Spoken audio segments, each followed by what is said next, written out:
Welcome to the financial forecast chart of the day. Today is April 16 and we're going to talk about Google. In the weekly time frame, Google experienced a movement to the upside from the lows at 486 until the peak in 1273. Since then, we have a movement to the downside correcting the previous one with a bottom at 970 to bounce up again. In the already finished sequences, we can see a 5-wave structure for the motor wave to the upside and a simple structure for the corrective wave. 3 sequence if we go to lower time frames. This corrective sequence ends near the end of the fourth wave of lower degree, something that happens when you have a 5-wave sequence. The corrective sequence could develop in a simple way, simple structure, and used to end inside the territory of the fourth wave of lower degree. This is one of the cases. And the bounce up tested the key level in 1200 and now this level is broken, opening the next attractor to the upside and opening a new bullish sequence.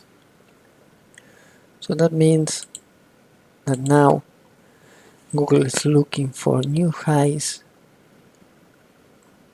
to 1363 and 1457 for the first attractor, and if really there is momentum, this is strength in these shares, price could reach the second attractor in 637 and 1937. But by now let's go to focus on the first attractor, and prices are going to continue moving to the upside if they stay above this level of 1028.90. We can have corrections at lower degrees, but the prices will continue moving to the attractor if they still are above 1028. Very important to keep this level in mind.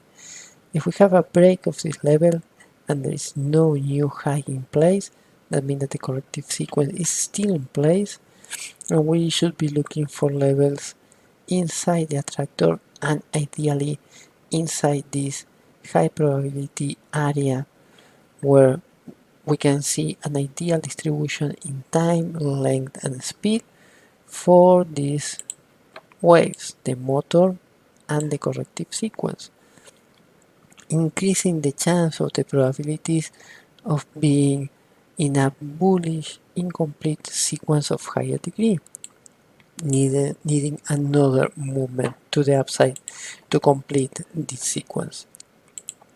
But by now, keep this in mind, 1028 is key level.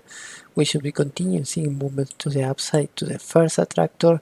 If we break this level, then the corrective sequence is still in place and we should be looking for levels in 974 and 787, ideally inside this area. The different colors green and blue are representing two different degrees of waves. The overlap of these two attractors increase the probability of seeing the end of the sequence inside this area.